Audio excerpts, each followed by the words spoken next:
Hi everybody, welcome to OC Aviary. I hope you're all doing well. In today's episode, episode 4 of Breeding British Birds, we've got quite a bit of excitement. We've got new life in the bird room. We've got excitement from more of the native birds, and we've got a lot more to see in today's video. So please stick around and I hope you enjoy today's video. For this episode, we begin with the red poles. The red poles we haven't had much joy with over the past few weeks. Since we paired them up, we introduced the nest sites just over 2 weeks ago now, and finally we have progress. So exciting things coming from the red poles now. I can confirm that all 8 pairs do seem to be interested in building. We also have one pair which is down here, which is a over-year cinnamon hen with a cinnamon cockbird. They have laid a clutch of 4 eggs and she's now been Saturday. So we've got 4 eggs from the red poles, the first red pole eggs of the year. So I'm very pleased to announce that. And we've also, with one of our better pairs of normals, we've got a first egg, and it's a bit of a weird one because I completely did not expect an egg at all from this pair so far. However, they've not built a nest and they've laid straight on the wicker floor of the nest liner. So, a bit unusual, but you know, they seem to be interested, and from doing that, they're now carrying material into the nest site. So, really exciting things to come from those guys, I hope. And all is pretty much looking good with the red poles. What I have had to do is swap around one of the pairs in the far corner there. We had a cinnamon cockbird with a cobalt hen.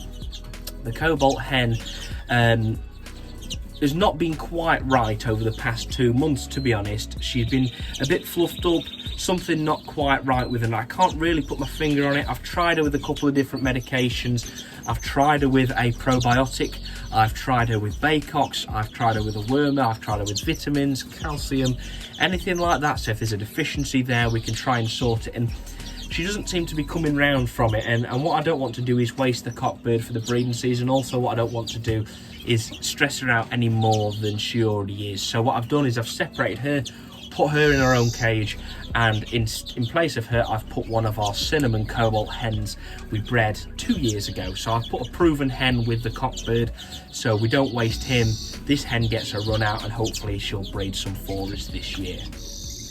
So arguably, the greenfinch is where most of the action and most of the excitement's been at, and the reason I say arguably is because you're going to see something in a short while which is maybe a little bit more exciting, but again, stay tuned, you'll see that soon. Well, in this flight here, flight 2 of the greenfinches, we have welcomed the first young native birds of the year, and that is 2 greenfinch chicks. Now, there is a 3rd egg in there, it is full, it's due any day, so I can only imagine that this chick will hatch within the next 24 hours to join its 2 siblings. Now, some exciting news is that this pair is from the one of the original hens I've got. She's a proven bird. She's bred for me the past 3 years, and she has been a fantastic mother. She is as good as you could ever ask, and it's with her son, who is also my best cockbird. So I'm hoping that by doing this mother-son pairing, it is a bit close. It is line breeding, and it's, you know, it should be fine, and we shouldn't have any problems. But either way, it's my best cockbird with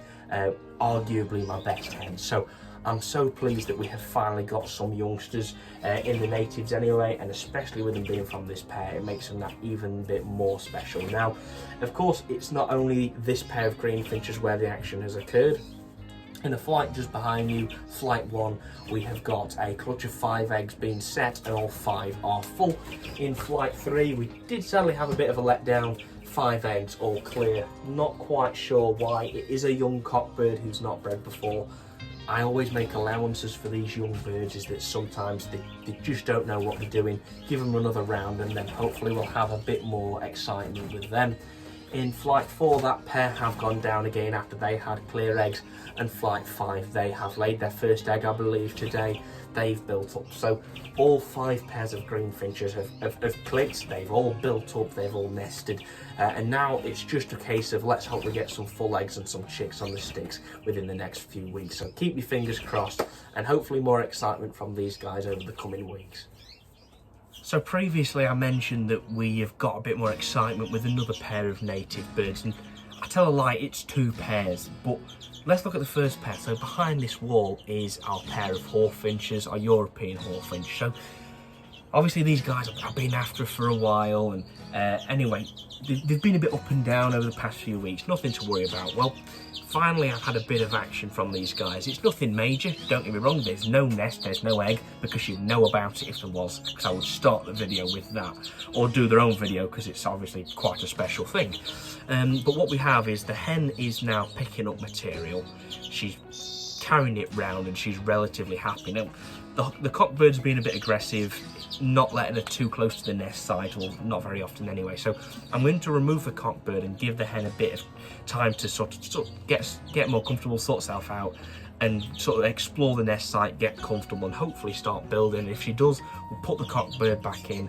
Hopefully she'll be the more dominant bird of that pair, and maybe we'll get some eggs. So, you know, all good things from the Hawfinches and signs of improvement. Now, with Hawfinches, you have to bring them into condition in a specific way, and they're basically soft bills in the breeding season. You give them hard seed, but you're not going to breed them on just hard seed. They need insects, and that's where I come to this week's sponsor. So I'd like to put a huge thank you out there to Direct Bird Products. So Shane Evans from Direct Bird Products, thank you ever so much, mate.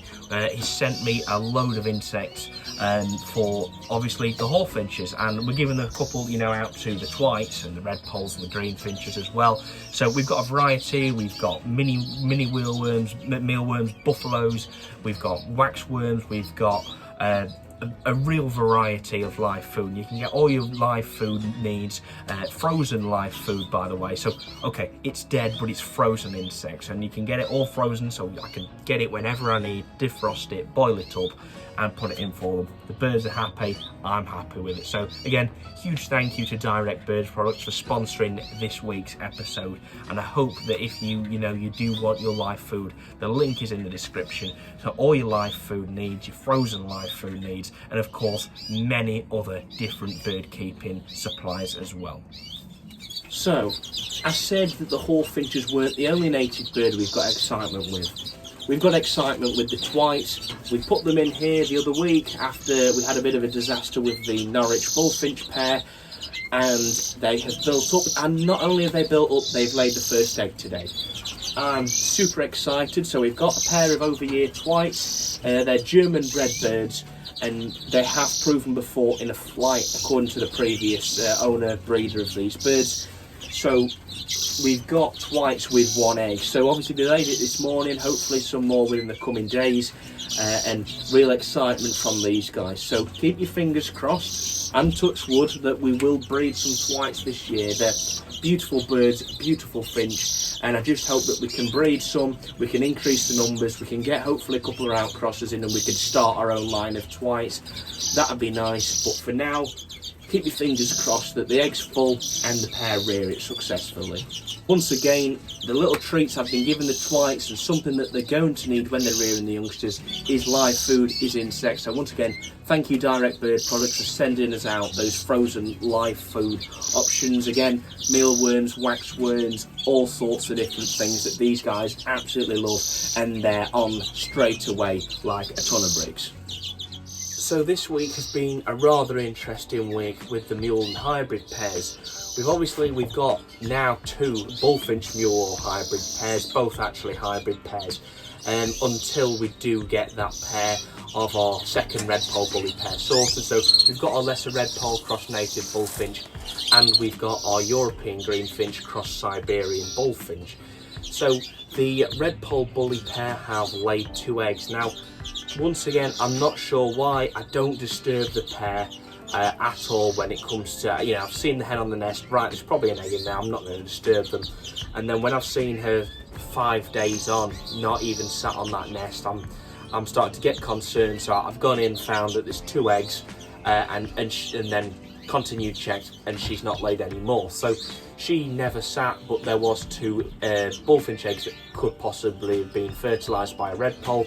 2 chances again at a red pole bully. So what I've done is I've fostered them under a pair of Canaries. Now I've actually put them under a pair of Norwich.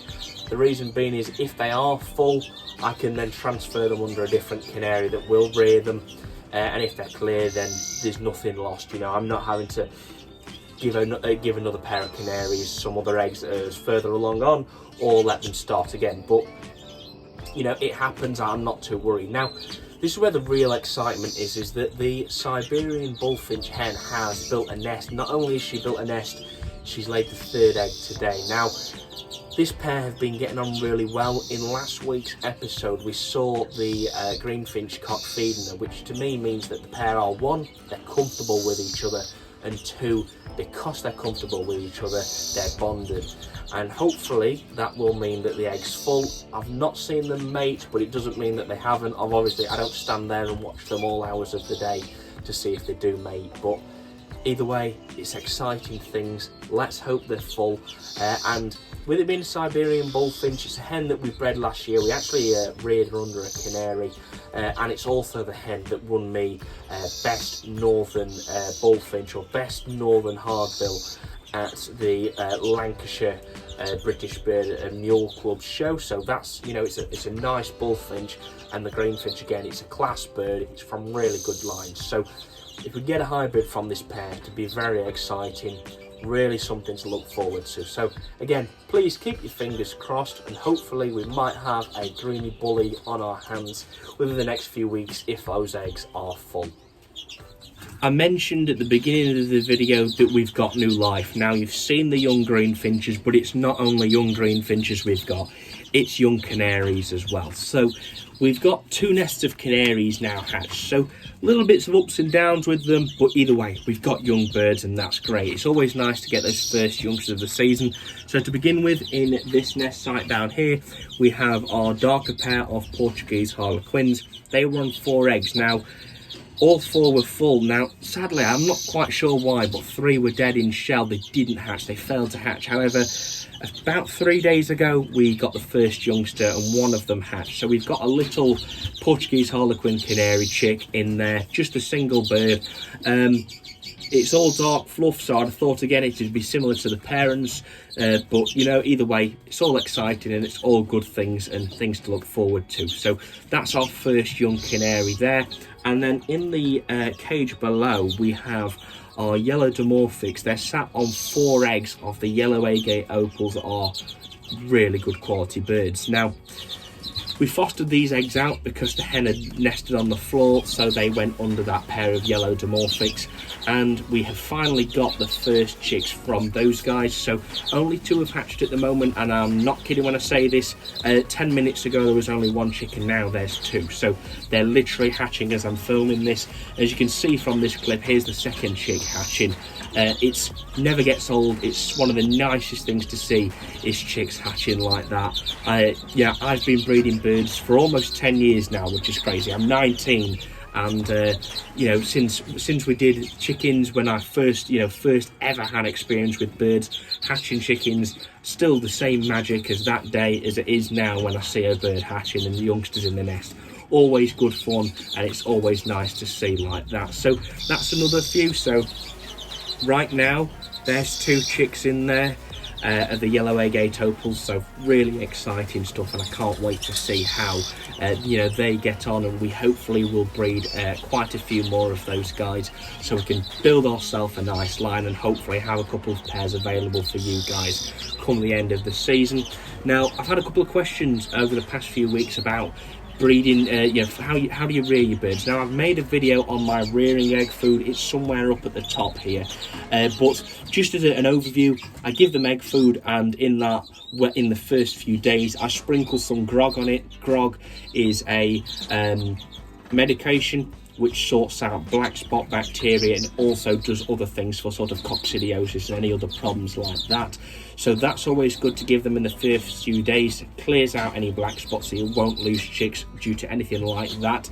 And of course, in our egg food mix, there's the dry biscuit, the dry egg food, peas, sweet corn, carrot, apple, garlic, all sorts of things, spinach for the protein, everything blended up and mixed into a nice egg food which they like. Now, what I also do, and this is only for the first few days or when it's very hot, is use pearl morbide. Now, please be careful when you use it. Something a lot of people don't take into account with pearl morbide is that the individual pearls need water, and it's usually a 2-to-1 ratio, 2 water to 1 amount of pearl morbide. Now, A lot of people don't put in that much water. They don't go for the recommended dosage. Please make sure you do, because if you don't, and I've not had this happen, but I've heard of stories which people just haven't realised that and maybe have made a mistake. But the pearls individually have a certain amount of water they can soak up. By giving not enough water to them to soak up, they're then still not saturated, and by the bird then ingesting it into the gut, the pearl then expands inside the bird, and if the bird fills itself up, then it drags moisture out of whatever, if it's drinking or what, and expands inside the birds, it's going to cause problems. So be very careful. But for the first few days I do offer pearl morbide. They do seem to take it quite readily, and it's all right for the chicks. It's also useful as a vector for getting anything like medication into the birds if you need it. So with young bullfinches, I've always seen, whenever I've bred bullfinches, you need to make sure you give them a calcium supplement, otherwise they do have weak legs. So I'll just make the water up of what's needed for the pearls, put a calcium supplement in it, the recommended dosage, swirl that round, put it in the pearls, and then suddenly you've got calcium in the pearls, which are then fed to the youngsters, giving them that calcium. It's very useful, and it's a nice little trick I've found has worked for me in the past. So do be aware of that, and hopefully it's a tip you can use for the future. For the rest of the Canaries, pretty much all good news. The Norwich, sadly, they had 3 eggs. We fostered them out under a pair of crossbred feeders, and they were clear, which is a shame. But you know, they're not easy birds to breed. It is somewhat early for Norwich, considering I don't keep them on any like artificial light hours. So, you know, hopefully good things to come from those guys within the next few weeks or so, and maybe we'll get some full eggs from those guys, who knows. So what I have done is I've put the eggs of those feeder pairs, the pair of feeders, I've put their own eggs back under them, and I've also given them 2 eggs from the Portuguese Harlequins behind me. That top pair, they nested, they had 2 eggs, only 2 eggs, and the hen I do keep seeing on the nest, but she doesn't have any real attempt to sit tight and comes off the nest as soon as I come in the shed. So I've not given her their own eggs, so that feeder pair have got 3 of their own chicks, or 3 of their own eggs, and 2 Portuguese. The Irish have rebuilt, and they've laid the first egg today. The Razzers, we got the new cockbird in for, a nice buff green cockbird. They've laid the 2nd egg today, so nice things from those guys. The new colours at the bottom, the yellow agate opals, that pair have got 4 or 5 eggs under them. They've got 4 eggs of their own and 1 egg of a crossbred feeder, all set on the same day. So, you know, good things from those guys as well. So pretty much all straightforward with the Canaries, and some of the spare birds have been laying eggs in the seed pots recently. So, you know, it happens. Not much we can do about it, but good news is that I have, all going well, touch wood, got those new cages coming in at the weekend for the outdoor bird room. So you'll see that in the next episode coming up, where we'll be able to breed a couple more Canaries and a couple more native birds.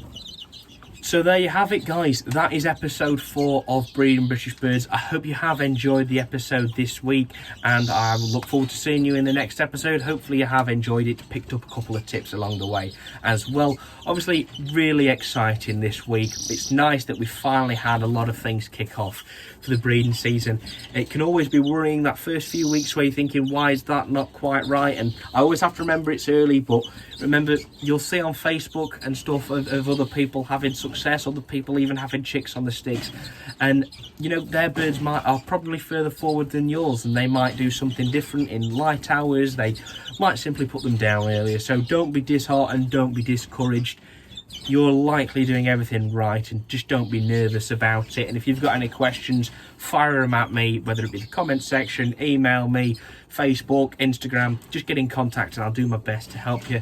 Again, I'd like to say thank you to Direct Bird Products for sponsoring this video. Any bird keeping needs, any frozen insects or anything like that, you can get from Direct Bird Products. Link is in the description. So thank you very much for watching, everybody. If you have enjoyed this week's episode, please make sure you subscribe down below so you don't miss any more of my future content. Smash a like on this video as well if you have enjoyed it, and hit the notification bell so you don't miss any more of my future episodes. So thank you very much for watching, everybody. Take care, and I'll see you in the next one.